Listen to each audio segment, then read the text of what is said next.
do a superior job, and people and opportunities will come to you.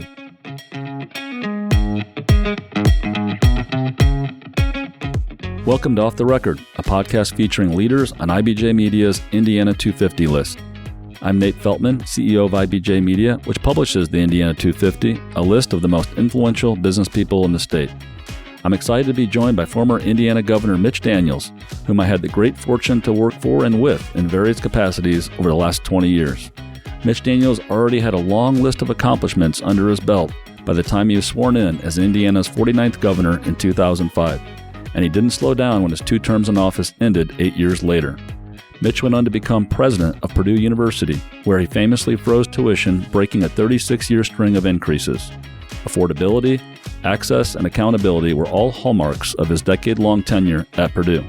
But at the same time, Purdue doubled down on its top-notch academic programs and made commercialization of research a priority. Mitch's long career in public service began in the early 1970s under then Indianapolis Mayor Richard Lugar. Mitch interned for Lugar while studying at Princeton University and then joined Lugar's staff full-time after graduation, eventually becoming one of the mayor's most trusted advisors. Lugar, of course, went on to become Indiana's longest-serving U.S. Senator, and Mitch went to Washington with him, serving as Senator Lugar's first chief of staff. Working for Senator Lugar put Mitch on a path to working for 2 U.S. presidents. At just 36 years old, he became chief political advisor to President Ronald Reagan, and almost 2 decades later served as director of the Office of Management and Budget under President George W. Bush. Between working for Presidents Reagan and Bush, Mitch came home to Indianapolis, joining Eli Lilly and Company, and eventually serving as the company's president of North American Pharmaceutical Operations. Of course, all of this happened before his successful run for governor in 2004. As governor, he quickly got Indiana's fiscal house in order, erasing billions of dollars of debt. He reformed government to work more efficiently and provide better service to Indiana citizens. He made generational investments in Indiana's highways and infrastructure with the innovative Major Moves program, and pushed through one of the biggest tax cuts in state history, and so much more. There's way too much to cover in the time we have today, but we're going to try. Governor, welcome to Off the Record podcast. Thanks so much for being here today. Appreciate the invitation. Well, Governor, IBJ is excited to honor you next week when we present you with the Michael A. Carroll Award, an honor that recognizes selfless public service in honor of Mike Carroll, who was deputy mayor of Indianapolis when you were working with then Mayor Richard Lugar. You worked with Mayor Lugar and Mike Carroll at a time when Indianapolis was just starting to come back from a period of decline. What was it about Mayor Lugar and his approach to government that caused you to want to work with him? First of all, it was a time in which the crisis of the cities, that was the catchphrase, was probably the number one topic on the domestic agenda. And so cities everywhere were watching their tax bases erode and a lot of their citizens flee to suburbs, and Indianapolis was in that category. Plus, to be honest, we had an inferiority complex. India no place was sometimes was the way we were referred to. So here comes this 30-some-year-old businessman, Boy Scout, Eagle Scout, full of energy, and it was hard not to be excited by that and want to be associated with it. And you've said, I know, that no one had a bigger influence on you than Lugar. If you had to summarize key learnings from Senator Lugar, how would you do that? I always thought he was the epitome of public service. He had the whole package, I often said. First of all, ironclad integrity. Never saw him make a dishonest decision or a selfish one. Intelligence, we're talking about a Rhodes Scholar here, and an incredible work ethic. He was all about the business, all about the work and the public interest. So being around somebody like that, you hope a little of it at least rubbed off on countless of us. I know it did. In addition to Richard Lugar, can you talk about maybe others that have influenced your approach to leadership and public service and what they might have taught you? President Reagan, obviously. He used to say some people seek positions of high responsibility to be something, others to do something, be one of those. And I hope I took that to heart, not knowing that a time in elected office would ever come, but I certainly had major duties assigned to me following my time with him. And from that point on, I hope that I lived up somewhat to that ideal. In other words, don't worry about reputation. Don't worry about goodness sake, don't be gaming for another job or a promotion or something. Just do the very best you can with what's in front of you. Let results be your only goal, and let that be your trademark. Are there other core values that drive your leadership style, Mitch? No, I think results is what I finally came to believe has to be the target, the focus, the center of the bullseye. And there are corollaries to that. There are consequences to that. One of them is that change always unsettles people, always discomforts some people, angers some people who worry that their special interest, vested interest, credentials will somehow be diminished. And you have to accept the fact that if you produce results, make change happen, that there will be criticism. And finally, I realized that you simply have to take that on board as part of the job, cost of doing business, and trust that in the end, I always used to say, results are Trump. Now, I need to find a new way to put that, but I think you know what I'm saying. I do. I remember one of your sayings that dogs don't bark at parked cars, meaning let's be action-oriented, that's what you referred to. But I love some of those Mitch sayings.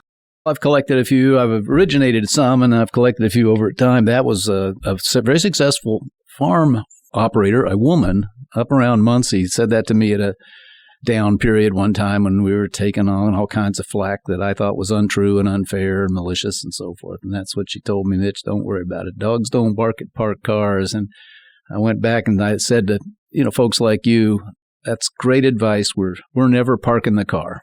Well, whether as governor of Indiana or president of Purdue, you spent a lot of time in executive leadership positions, but you could have taken a different path. When Dan Quayle was elected vice president in 1988, vacating one of Indiana's U.S. Senate seats, then Governor Robert Orr was interested in appointing you to Quayle's place in the U.S. Senate. You turned that opportunity down, of course, and just recently there was a movement afoot encouraging you to run for the Senate seat that will be vacated by Mike Braun. And of course, once again, you declined to pursue that course. Is there a common thread between your two decisions not to pursue a Senate seat? No, they're completely different. And in a way, I think it's regrettable because it reflects change in the Senate itself. No, the first call was all about family.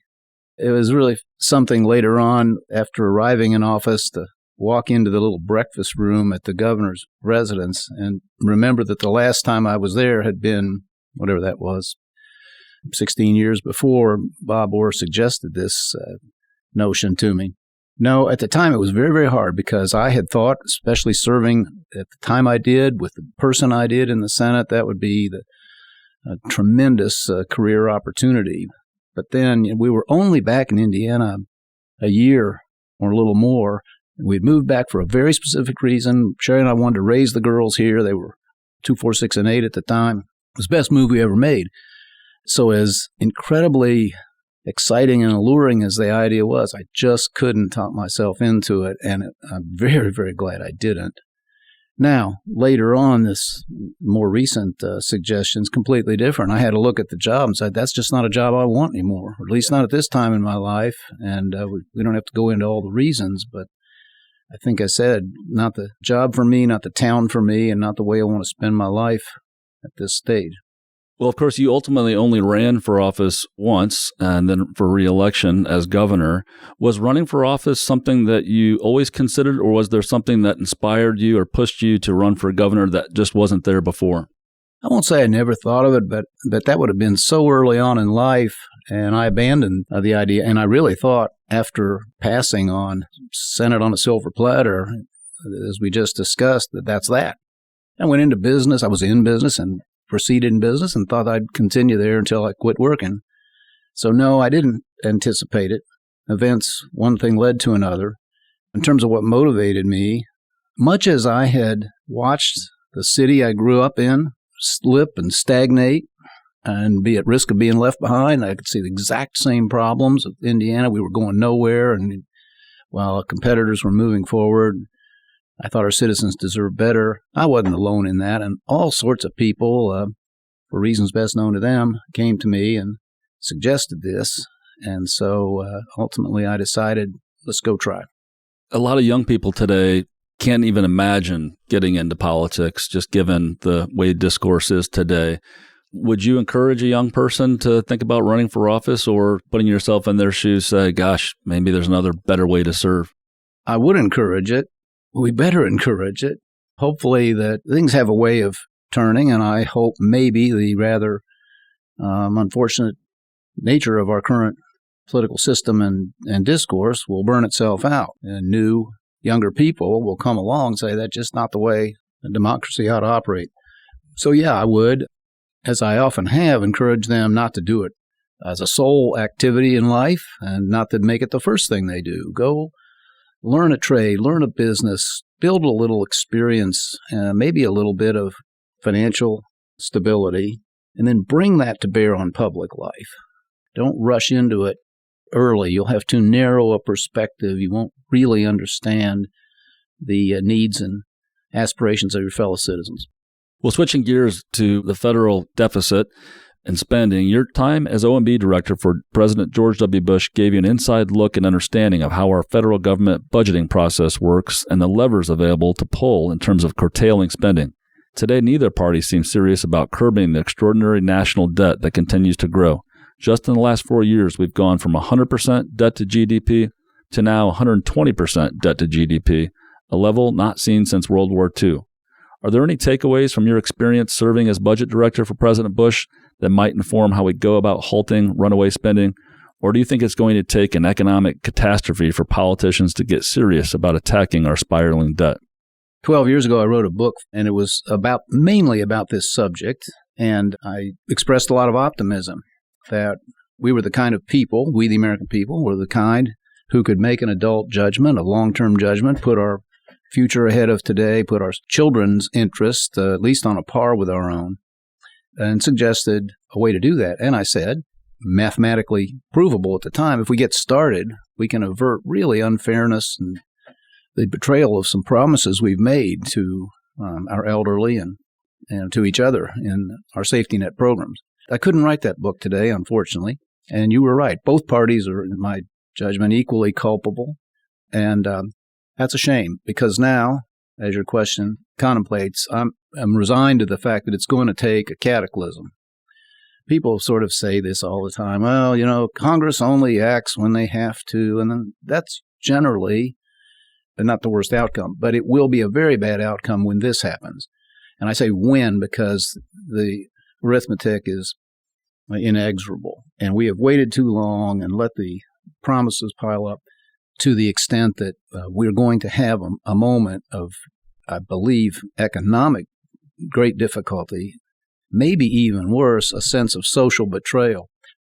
People have been told false things about the safety net programs, and that's where 2/3 of the money gets spent these days. And so, unfortunately, we have procrastinated. Both parties' hands are dirty on this. And it's really an indictment, I'm afraid, of our maturity as a self-governing people, that we couldn't do the grown-up things. But so be it. When the crunch comes, I hope we will find a way through it. But, they are going to need to understand the mortal enemies of Social Security, Medicare, and the safety net programs are the people who say don't change anything. They are driving us over the canyon rim. And when that's happening, you want the person at the wheel to turn it, not to step on the gas. But that's what the American people continue to be offered. Well, in order to solve problems like that, it seems like the parties and the politicians in our country need to come together, but we're more divided than ever before. Both parties seem beholden to the extremists in each party, and that bipartisanship needed to solve our most pressing issues like the national debt and immigration just doesn't seem to exist. Do you have any thoughts on how we can begin to work together in a more productive way?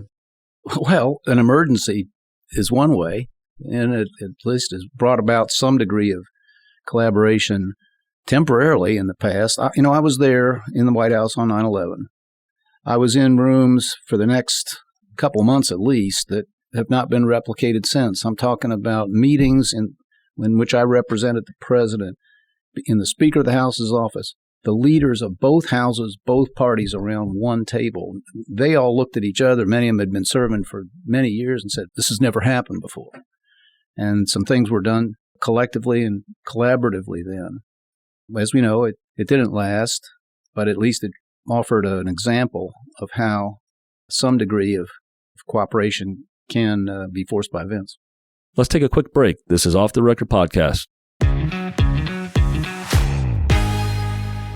Get caught up on the state's top business news every business day with the Inside Indiana Business Radio On Demand podcast. Available now at InsideIndianaBusiness.com, Apple Podcasts, Spotify, or wherever you get your podcasts.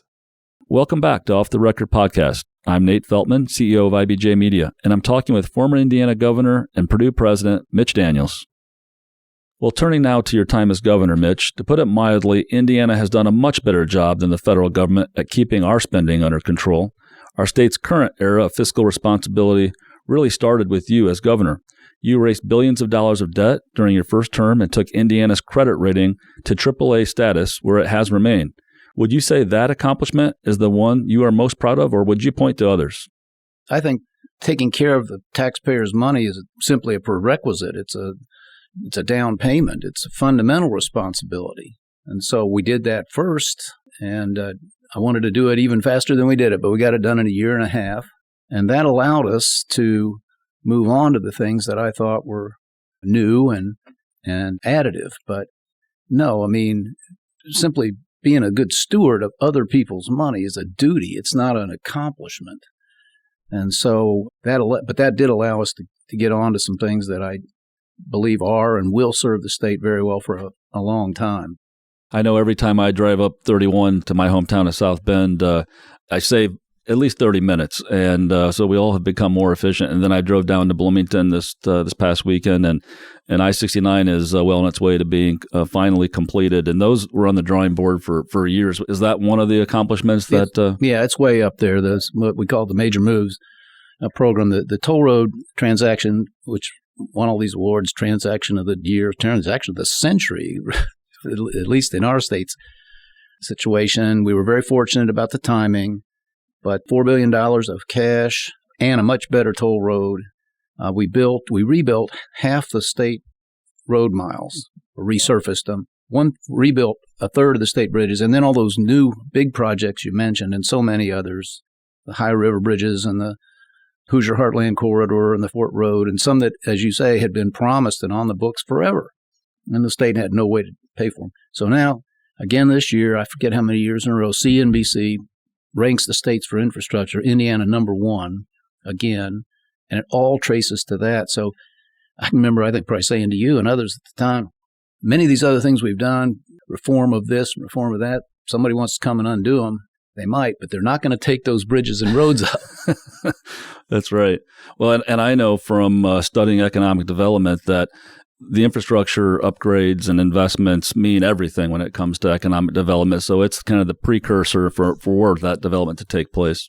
Especially if you're located where we are and call yourself the Crossroads of America. Well, you used to say, well, the crossroads, you better pave the intersection. And it's to this day, it's not a month goes by I don't read about a new investment, and the efficiency of movement of goods and logistics and so forth, that all those investments dramatically enhanced, has been a big winner for the state. What was the biggest challenge you faced as governor, and is there something that you really hoped that you wanted to get accomplished that maybe you were frustrated that you weren't able to get accomplished? Oh, always.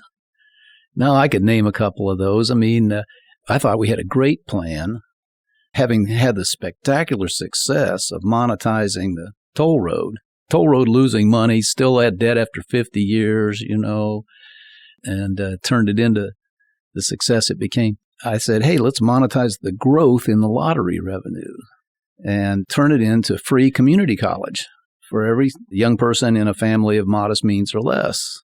And couldn't get that done. Tennessee copied it, and a couple other places have basically done that. But that was one that I thought got away. We suggested a so-called Commerce Connector, sort of a second belt around Indianapolis, which I do think, had it happen, would have brought new economic life to some of the cities out at a certain distance from the town, and alleviated a lot of congestion in the Indy metro area, which was beginning to get crowded. For years, I've loved to kid my friends in New York, Washington, Philadelphia, Boston areas, how do you live spending all your life in a car? But we're getting some problems of our own. That would have made some difference. I remember in your last days of governor, you had a clock on your desk that probably going on for maybe the last year of the countdown. So I know you were working hard all the way to the last minute, thinking about what else can we get accomplished in those last final months. Jeb Bush gave me that clock. It was one of those little atomic clocks, and I can't find it. Is that right? I couldn't have lost it, but it's a memento I would like to have. I remember I took it to the State of the State speech, the last one, the 8th one, and put it up on the podium. And I said to the legislature, we're going to use every second, every minute that's still on that clock to try to keep moving Indiana ahead. And we did, You heard me say back then, I don't get this short session thing. We don't do much in the election year. And heck with that. We got to do something big every year. In the 8th year, the duck's supposed to be lame. And I used to say, well, look, lame ducks can still fly. And 2012, 11 and 12 were two of the biggest years legislatively and otherwise that the state had ever seen. So Jeb gave me that clock for exactly that reason, and I hope we lived up to it. One of the first things you did as governor was create the public-private Indiana Economic Development Corporation, putting the governor rather than the lieutenant governor in charge of the state's economic development efforts. The IEDC, of course, continues to rack up record investments in our state. Why was the IEDC, this new approach, critical for furthering our state's economic efforts? Anything would have been better than what we had, honestly. A very tired bureaucracy. I think my main observation was it didn't have any people who'd actually done any business. And so I'd heard from too many business people. They'd had a look at Indiana and decided, no, those folks don't get it. And they won't be on our side. And so that was the first thing, was to be able to move it outside of government so it could be quicker and more nimble. It could raise some resources so we could get aggressive and proactive, not just hope the phone rings once in a while. And then have real business people as a part of it who would try to see a potential new company or growth of a company from the other side of the table. So we were always trying to make the point that we want you to invest here, we want you to come here and grow here. Then our job starts when you make that decision. We're on your side. We want you to succeed. And so I think that's what happened. A lot of other states have copied it since then, which should tell you something about the model. I think one of the most important things was that the governor was in charge now of economic development. And I recall you having the Secretary of Commerce sit right next to you at cabinet meetings, and you would ask the Secretary of Commerce, is there anything that you need to bring and retain jobs in the state? And I think that made all the difference in the world. It was the first item of business. I'm not a big proponent of a lot of meetings, but when we had a cabinet meeting, that's exactly right. It was all for a purpose. Symbols sometimes can matter. And so, yes, originally Pat Miller, Mickey Maurer, there was some other talent came along in that job. I always had them sit right there, and that was always the first question. How's everything? How are we doing growing the opportunity and jobs for Hoosiers? And what can any of these other departments be doing better to help you win the next program? You brought so many good ideas and new ideas to state government, including the concept that government can be run efficiently and effectively and provide strong customer service, like your BMV reforms that people always remember.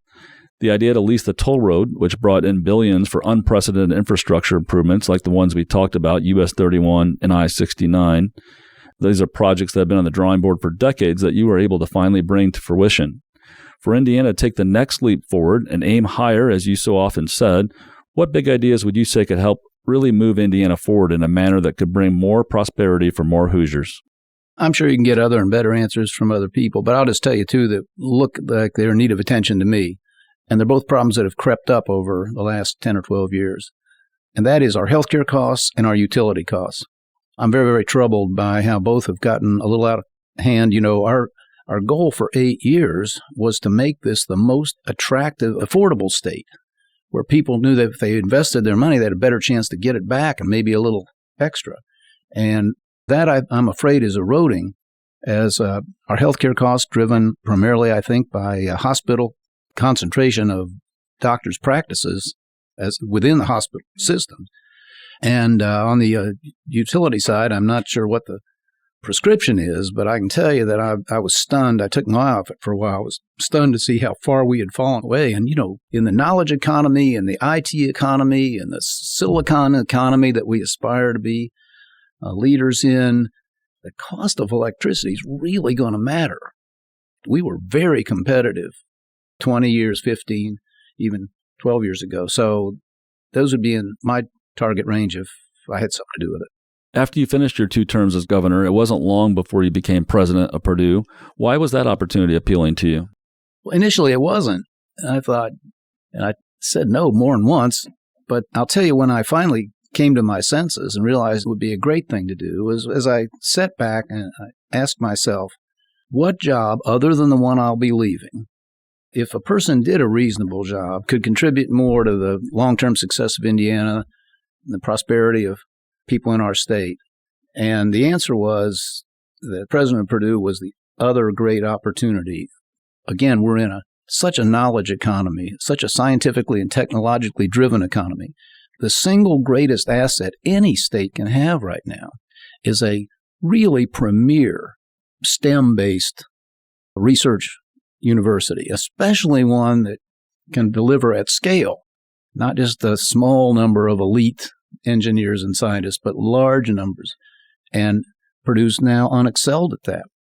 Produce each year more STEM graduates in absolute numbers than just about anybody in the whole country. And the research and the new companies that we hope will succeed and grow right here. So that was it. And thank goodness I came to my senses. It was just a terrifically fulfilling and, I got to say, fun thing to do. I read a lot about all the effort to engage students and some of the fun things that you did to do that. It looked like you were having a lot of fun the 10 years you were there. I was having a blast. But, there's a serious purpose in this. I decided a long time ago. I remember starting at least at Eli Lilly. I've always said, told people when they ask for advice and so forth about a bigger job, I said, look, take the stairs, not the elevator, meaning don't skip the lower levels of an organization. That's where you'll learn things and encourage people to do their own jobs better, but you'll learn things that make you better. So whether it was riding with sales reps or visiting customers in business, whether it was traveling the state relentlessly for 10 years, staying overnight in homes, not in people I didn't know, not in hotels.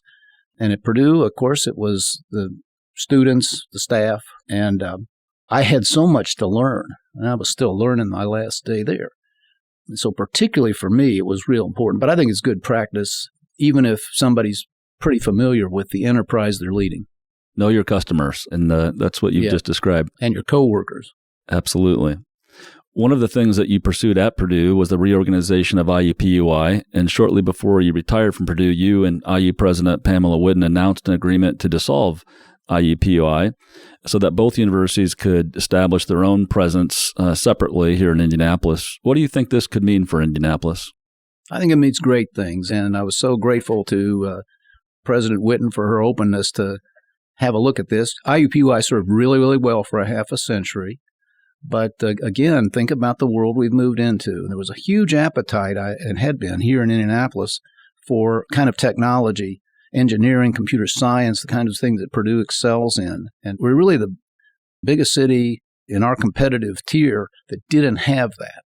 And it wasn't going to happen within the structure we had. And so separating that and quickly growing it and lifting it to the standards of West Lafayette is going to, I think, be a big, big boost. I'll tell you something else I hope will happen. I believe will happen. We'll be offering very quickly here to Purdue students the chance to maybe not spend 4 years at Indianapolis.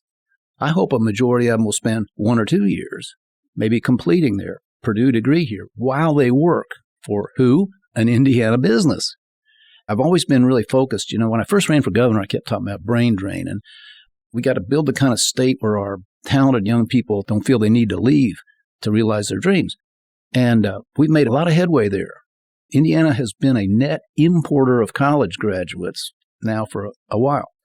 Not enough, but at least we're in the black, so to speak. So I've been really thinking about brain gain, all the talent that comes to Purdue, IU as well, Notre Dame. How do we capture more of those folks? And this change in Indianapolis can do that. And I know IU has high ambitions, too, to excel in health sciences and things that we know are growth industries. So you know very well that frequently the best thing you can do for a business is divide it. I always think about the fact that when I was at Lilly, and I was wrong about this, by the way, we had a big debate about whether to separate the medical device business from the pharmaceutical business. I didn't want to do it because I was trying to cross-sell these things all across North America. But it was the best decision for the business. And within a year, both Lilly and what became Guidant were worth more than Lilly had been in market cap just yesterday.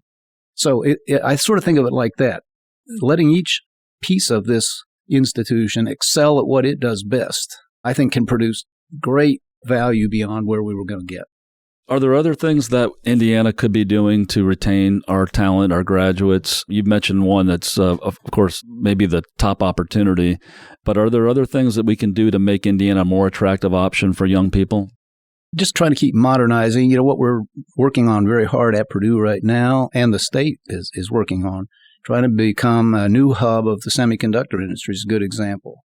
Because if it works, there will be lots of jobs and a new kind of job that we haven't had much of before. So we've known for a long time we want to diversify. It's really good to be the most manufacturing intensive state in the country. Somebody has to be, but that's not enough.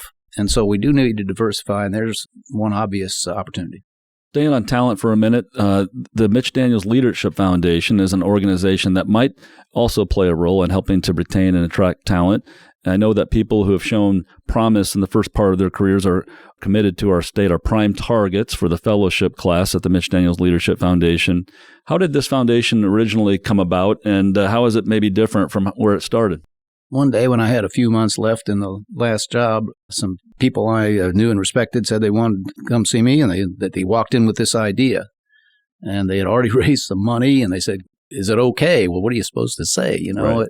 So I said, thank you, and yes, sure.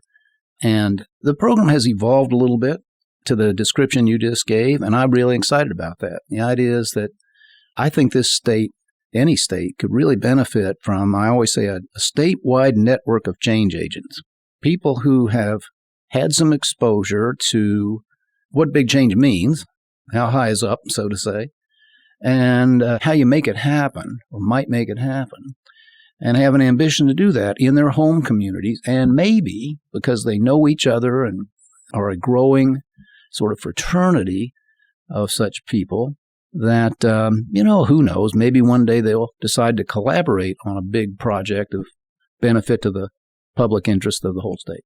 How have you been spending your time since retirement from Purdue at the end of last year, and what's next? Well, I'm not lacking for things to do. I made the mistake I cautioned other people not to make. Said yes to too many things, maybe. But it's pretty full plate. First of all, I am still the chair of the Purdue Research Foundation, where we do economic development and where we do tech transfer. And that's one way to stay connected to things there.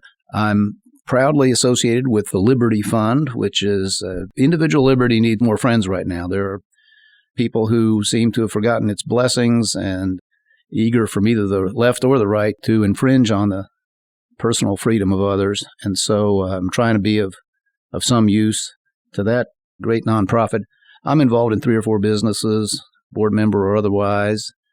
I guess I'm leaving out a thing or two, but all those things. I'm still writing columns for the Washington Post, and just brought out a book at Purdue called Boiler Up, which is a compilation of things for the last 10 years and some reflections on all of that. So I'm not loafing. I've got an idea. If you get a little bored, the majority of Americans are not happy with either likely presidential candidate. Maybe give that some thought. Well, the audience can't see me giving you the, the Dracula sign, but thanks, but no, I'm sure the nation can do better. Well, Mitch, we've made it to Off the Record Speed Round, where you give me quick answers to a series of questions. Are you ready? I'll try. Favorite movie? Well, Animal House got to be second. I'm going to pick one you might not even know about, but it just affected me grown-ups. Beau Geste with Ray Milland, Gary Cooper, Brian Donlevy, and so forth. It's a French Foreign Legion movie full of, valor and honor and doing the right thing. And that's probably number one from sentimental reasons. Favorite place to vacation? The Greenbrier in West Virginia. Sherry and I had taken our girls there years ago, bought a house there. It's really just about the only place I've been for 20 years. Haven't been able to take too many of any kind. And when we can, we go down there. Favorite musical artist? Dead or alive? Either. Okay, dead. Stevie Ray Vaughan. Alive, George Strait. What's the first thing you do in the morning? Push-ups. Title of the last book you read? Fringes of Power, John Colville, the diaries of Churchill's wartime and after the war private secretary. What food can you not live without? I'm going to say steak. I don't eat that much of it, but if I was never going to have one again, I'd regret it. Best advice you ever received? Mac Baldridge, for whom the Baldridge Quality Award is named, told me at a very low moment during the Reagan presidency, I'd done something, wound up all over the front pages that thought reflected poorly on the side, and he could see that. He came up to me in the cabinet room before a meeting and put his hand on my shoulder and said, look, get over it. He said, good judgment comes from experience, and experience comes from bad judgment. Advice for a young person who wants to become a leader? Put your head down, do the job in front of you. Don't be gaming, don't be networking, or don't spend all your effort on that. Do a superior job, and people and opportunities will come to you. Person you wish would run for president? Jack Ryan. Unfortunately, he's fictional, so he's in those Clancy books. I don't got to pick a person. I'm gonna say I think somebody with military experience or some grasp of military and probably intelligence matters. We're going to need somebody like that. We haven't always, but at the moment in history we're moving into, I'd be uneasy with somebody to whom all those things were brand new. Governor Mitch Daniels, thank you so much for joining me on the Indiana 250 podcast, and thank you for all you've done for our great state. Thank you so much. No need, but appreciate the chance to be with you. Thanks to Governor Mitch Daniels for our conversation today. To learn more about other leaders on IBJ Media's Indiana 250 list, go to indiana250.com and look for a Page 2 feature each week in IBJ. We'll be back with a new Indiana 250 off-the-record conversation soon.